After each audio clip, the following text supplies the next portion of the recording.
Buenas noches, queridos hermanos, ¿cómo están? El día de hoy vamos a continuar nuestro estudio del capítulo 15 del libro de Mateo, y el día de hoy vamos a conocer la historia de una mujer excepcional. Es una mujer de verdad que nos va a sorprender a todos, y espero que cada uno de los que vayamos a escuchar esta historia nos podamos de alguna manera identificar con esta mujer que no era judía.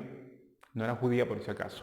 Bien, vamos al capítulo 15. Estamos en el capítulo 15 estudiando el libro de Mateo y vamos a leer el versículo 21 en adelante. Dice, saliendo Jesús de allí. ¿De dónde de allí? Bueno, del lugar donde estaba Jesús cuando se encontró con los fariseos y escribas, es decir, en Galilea.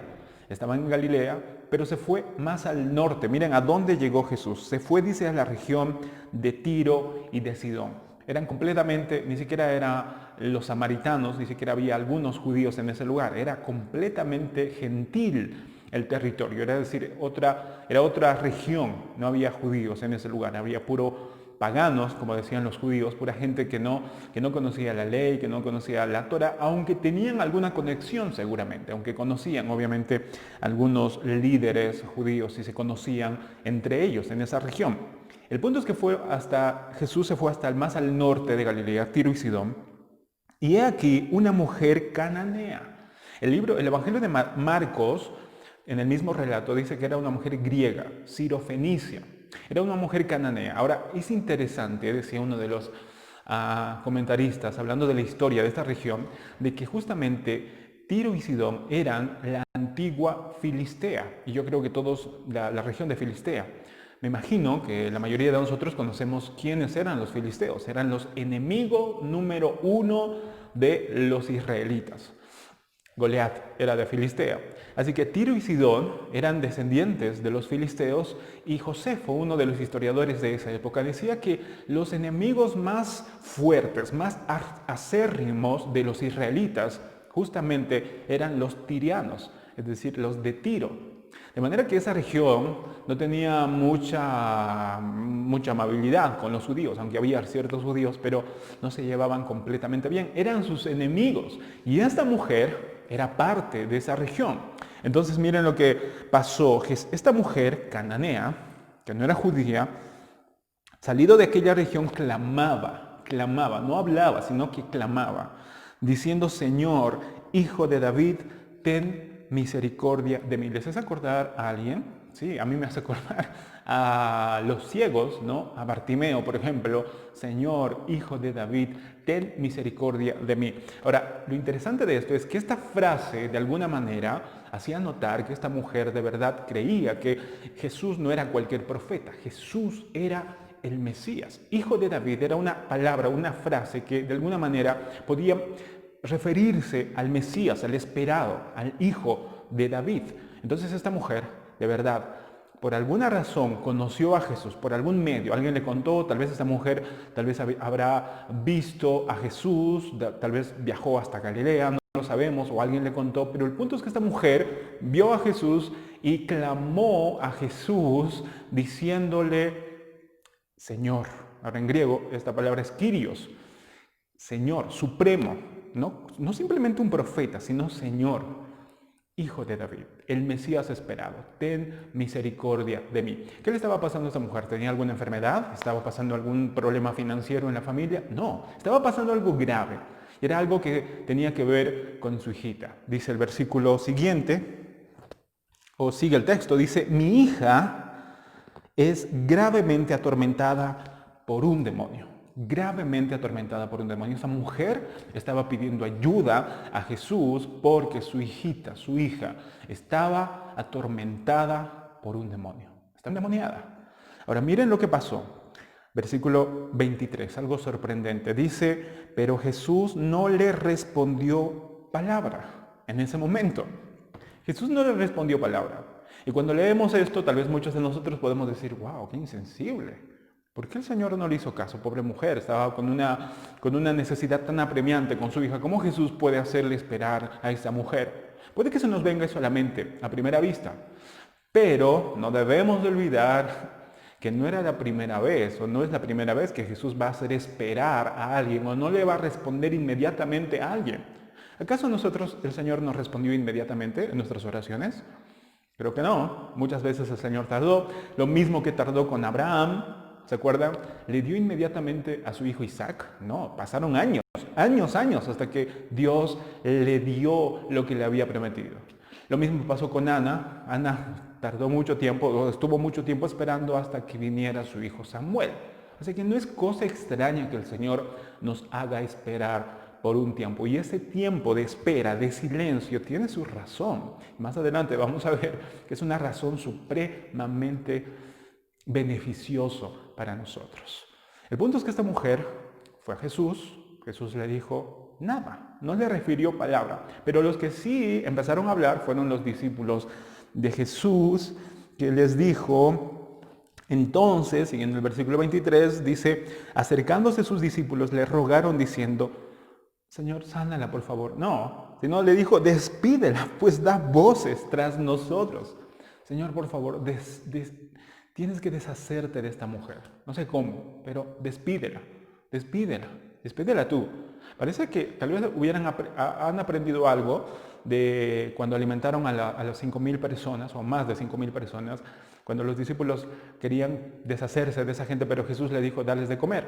Pareciera que en esta vez los discípulos como que aprendieron la lección y dijeron, bueno, nosotros no la vamos a despedir, Señor, por favor, tú despídela, porque nos está molestando. Esta mujer seguía clamando, no era la única vez, o no era una sola vez que esta mujer clamaba.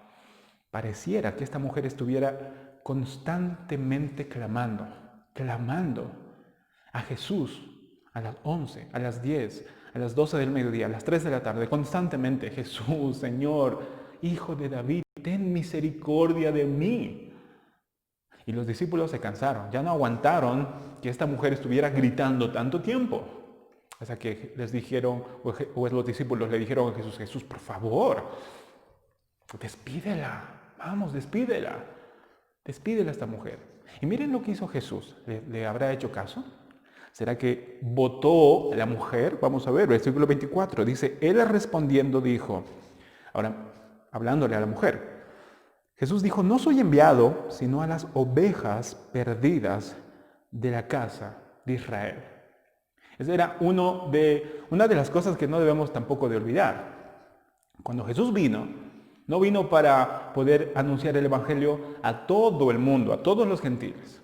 Él vino a morir por los que iban a creer en él. Pero no vino en ese momento a poder predicar el evangelio a todas las naciones. ¿Por qué? Porque el tiempo no daba y porque no era su propósito, no era la misión de Jesús. El objetivo, la misión de Jesús era poder, como dice el texto, ir a las ovejas perdidas de la casa de Israel, primero a los judíos. De ahí iban a empezar a expandirse el evangelio con los diferentes apóstoles y sobre todo con el apóstol Pablo, que era el apóstol de los gentiles. Pero en un futuro, todavía aquí había que hacer algo más difícil, que era poder comprar a los esclavos que éramos nosotros del pecado. Jesús tenía que comprar con su propia sangre en la cruz. Tenía que hacer todavía ese trabajo, de manera que todavía no era el momento de poder ir a las demás naciones. Y eso era algo verdad. Le dijo a la mujer, todavía no me han enviado para que vaya afuera, sino a las ovejas perdidas de la casa de Israel. Ahora miren lo que dijo esta mujer, impresionante. Dice el versículo 25, entonces ella vino y se postró. No se fue. Tal vez muchos de nosotros hubiéramos dicho, está bien, entiendo, está bien. Y nos hubiéramos ido. Pero esta mujer no. Esta mujer dice, vino y se postró ante él diciendo, Señor, socórreme, ayúdame por favor, ayúdame. No está diciendo ayúdame a mi hija, ahora está diciendo ayúdame a mí. ¿Por qué? Porque la enfermedad o el sufrimiento de su hija se había hecho parte de ella. El sufrimiento de su hija era el sufrimiento de ella. Eso es algo muy, pero muy importante también. Cuando nos toca interceder por algún hermano, con alguna hermana. Que podamos sentir el dolor de esa persona, de esa hermana, de ese hermano, que estemos orando. Que ese dolor pueda ser como el nuestro. Y así es la única forma de que vamos a poder estar sintiendo, tal vez no en sentido completo. Uno nunca puede sentir completamente el dolor de una persona, pero sí tratar de poder empatizarse y estar al lado y llorar con los que lloran y gozarnos con los que se gozan también. Esta mujer estaba tan apegada a su hija, que el sufrimiento de su hija era el sufrimiento de ella. Yo creo que las madres pueden entender de alguna manera eso. Así que el versículo 26 es algo que puede sorprender a cualquiera. Algunos les puede ofender, pero miren lo que Jesús dijo, el versículo 26. Respondiendo él dijo, no está bien tomar el pan de los hijos, refiriéndose a la casa de Israel, y echarlo a los perrillos. Ahora, creo que ustedes tienen que saber y deben de saber que los perros en la cultura judía no eran apreciados, se les consideraba como inmundos. ¿Por qué? Porque eran salvajes, porque traían enfermedades, etc. Pero había perros en Israel y algunos de ellos los tomaban como mascotas. Ahora, había esa diferencia entre un perro salvaje de la calle y un perro que tal vez podías adquirir, te habían regalado, no lo sé, y era parte de la casa, era un perro doméstico. Entonces, cuando el Señor dice aquí perrillos, se refiere justamente a esos perritos domésticos que estaban en la casa, que se les cuidaba, etc. Pero que no eran sus hijos, no tenían el mismo estatus que un hijo, ¿verdad? Entonces el Señor está diciendo, como una parábola, no está bien que el pan, que es la bendición que el Señor vino a dar primeramente a los judíos, a la casa de Israel, se la tenga que dar también a la gente de afuera. Los perrillos eran, así de alguna manera se consideraba también a los judíos, a los gentiles, mejor dicho. Los judíos, los fariseos les llamaban a los gentiles perros, los perros gentiles, los infieles, los perros infieles, y también después los perros cristianos, así llamaban los judíos, cuando se quería referirse a la gente de afuera, a los que no eran parte de ellos. Pero Jesús les dice algo a esta mujer fuerte, es algo fuerte, es algo fuerte. Dice, no está bien que yo dé la bendición que vine a darle a los hijos de Israel y se las dé a los perrillos, a los gentiles, porque esta mujer era cananea y era de Filistea, ¿no? Es decir, no es que nunca iba a pasar con el tiempo. El apóstol Pablo se iba a encargar de eso. El apóstol Pablo, como muchos otros apóstoles, iba a entregar esa bendición, ese pan también a los gentiles. Pero no era el momento. De manera que el Señor le dice algo muy fuerte. Yo creo que aquí cualquiera de nosotros o cualquier mujer tal vez se hubiera ofendido y hubiera dicho, ¿cómo te atreves a decirme perro a mí? Y tal vez esta mujer se hubiera ido ofendida, ¿no? Hubiera dicho, yo vine a que me ayudes y mira con qué me encuentro, con que me estás ofendiendo. Se hubiera ido, tal vez. Pero esta mujer no. Y es algo loable, admirable de esta mujer. Miren lo que hizo. Y ella dijo, sí, Señor. Aceptó. O sea, no se ofendió.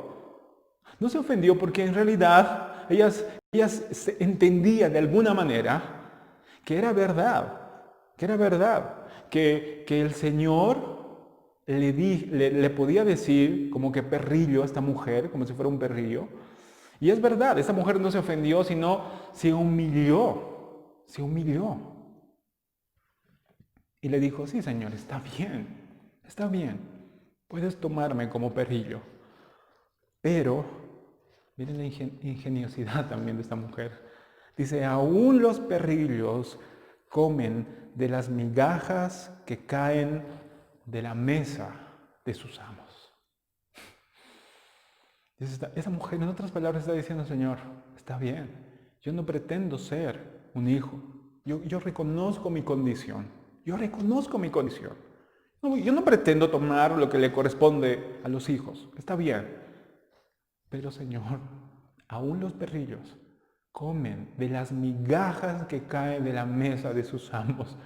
Dame una migaja, Señor, aunque sea, en otras palabras está diciendo, ten misericordia de mí, aunque sea un poquito lo que sobre, dámelo a mí.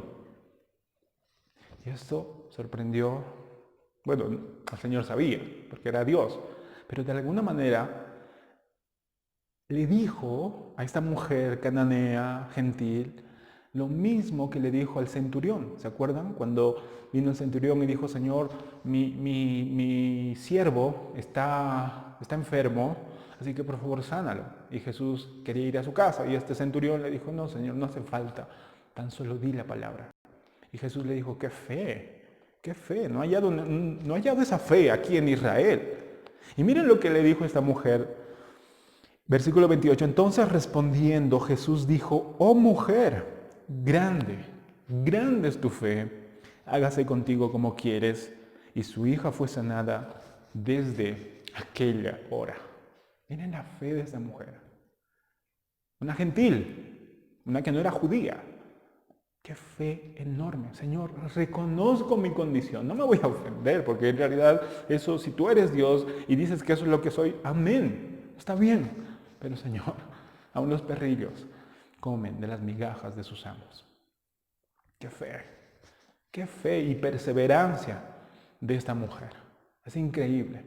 Como el Señor no le hizo caso a sus discípulos. ¿Qué le dijeron sus discípulos? Despídela.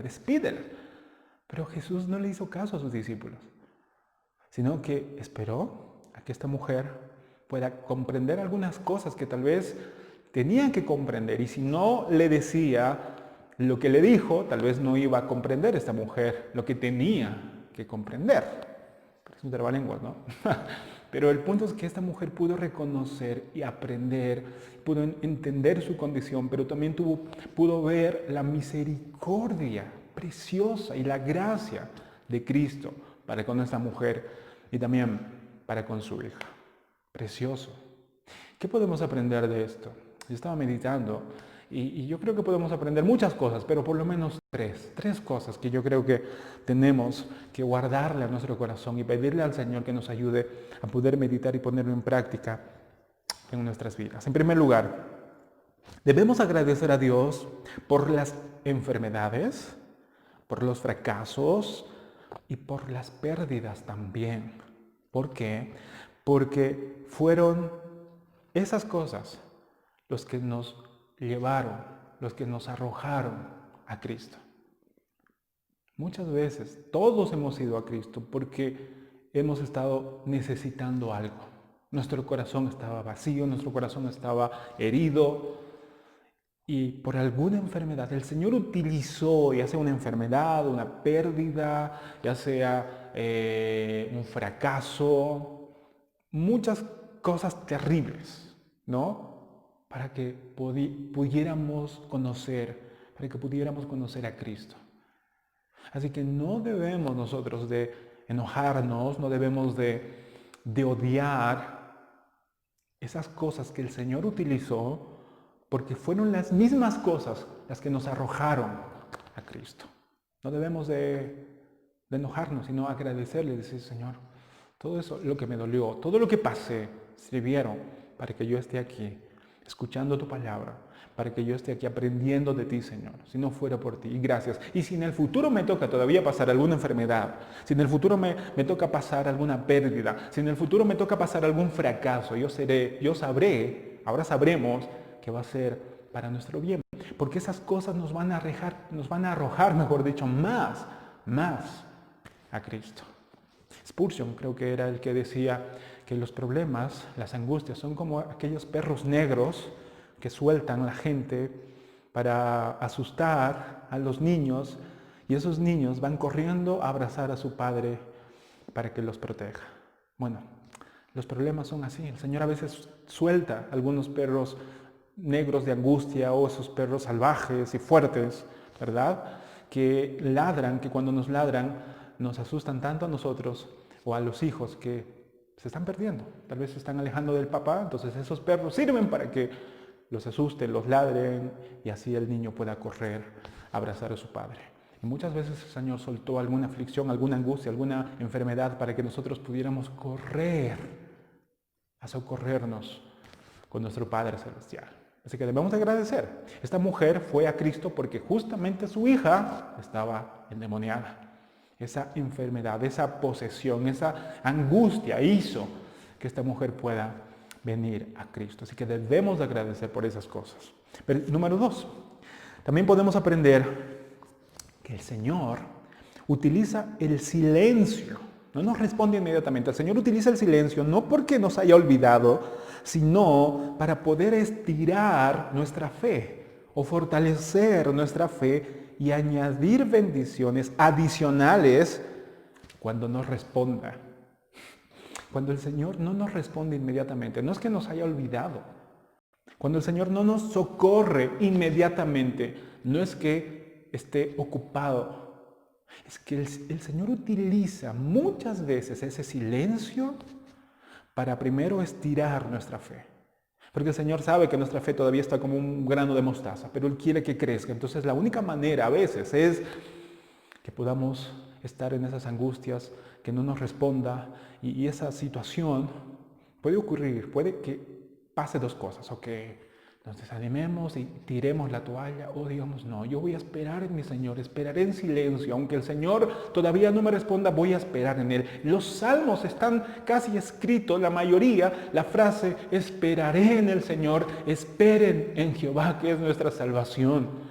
La esperanza, el esperar, es algo fundamental que hace que nuestra fe se estire, y que podamos fortalecerla. ¿Y saben qué pasa? Cuando nuestra fe se estira y pasa todo el tiempo, el Señor nos responde al final. Pero cuando nos da esa salvación, tal vez nos da esa bendición por la que estábamos orando, no solamente nos da lo que pedimos, nos da más de lo que pedimos. Añade mucho más, nos enseña cosas, nos da bendiciones en abundancia, aquellas cosas que nosotros tal vez al principio no pedíamos, pero el Señor, al permitir ese silencio, después de estirar que nuestra fe ya esté más grande, más fuerte, el Señor nos responde. Y esa bendición que al final nos da está más enriquecida, más añadida de bendiciones. El Señor de verdad nos sorprende y es tan bueno con nosotros, que no nos va a dejar en el tamaño espiritual que estemos. El Señor siempre quiere que crezcamos. Y cuando el Señor nos va a bendecir, nos quiere bendecir, no generalmente como nosotros pedimos, sino más. Añade bendición a la bendición que Él nos da. Precioso. Y número 3. Nunca olvidemos, queridos hermanos, que antes de estar sentados a la mesa, como hijos de Dios, éramos como los perrillos, salvajes y sucios por el pecado. Y que todo lo que ahora tenemos y hemos recibido, en realidad no lo merecemos, porque todo es por gracia. Hermanos, nunca olvidemos que si ahora podemos estar delante de su palabra, alimentándonos, si ahora podemos orar como hijos a nuestro Padre Celestial, si tenemos la esperanza de que Él está haciendo una morada para nosotros en la eternidad, al lado de Él, si nos ha dado una familia, si nos ha dado salud, si nos ha dado todo lo que nosotros ahora tenemos, gozo, alegría, paz, todas esas cosas, no es porque lo merecemos, es por gracia. Y jamás nos olvidemos de lo que éramos antes. De verdad, antes de Cristo, éramos como esos perrillos, como esos perros salvajes, que cuando nos molestábamos, o cuando nos herían, o nos criticaban, o nos dañaban, mostrábamos nuestros dientes, como hacen los perritos. ¿Han visto, no? Los perritos cuando se enojan, como fruncen su hocico y muestran sus colmillos. Bueno, así éramos antes de Cristo, dañando, hiriendo, buscando, ensuciándonos en el pecado, en el placer del pecado, andando sin rumbo en la vida, hasta que vino Cristo. Nos rescató, nos lavó, nos limpió con su sangre preciosa y nos hizo hijos suyos. Nos dio una nueva vestidura, nos hizo sentar a su mesa. Y ahora podemos comer ya no solamente migajas, sino su pan. El pan que Dios ha preparado para sus hijos. Nos alimenta, nos nutre, nos educa, nos provee de lo que necesitamos. Hermanos, miren de dónde Dios nos ha sacado. Nunca nos olvidemos eso. Nunca nos olvidemos eso. Y agradezcamos a Dios por lo que tenemos. Agradezcamos a Dios porque lo que tenemos no lo merecemos. Es por pura gracia de nuestro Señor. Hermanos míos, que Dios les bendiga mucho, querida congregación Kairos, mucho ánimo y deleitémonos en lo que el Señor nos ha dado. Y que lo que nos va a dar, tal vez no nos lo está dando en este momento, por alguna razón, tal vez el Señor no nos está respondiendo todavía, pero tranquilos, que el Señor quiere que nuestra fe se estire, que nuestra fe crezca, y que cuando el Señor nos responda, nos va a dar esa bendición o esa respuesta que estamos esperando, pero no solamente lo que nosotros hemos pedido, nos va a dar mucho más. Así que esperemos en el Señor, confiemos en Él y podamos decir, como decía el salmista, alma mía, espera en Jehová, espera, no te quejes, espera, Él vendrá, yo sé que Él vendrá. Bendiciones, queridos hermanos, mucho ánimo.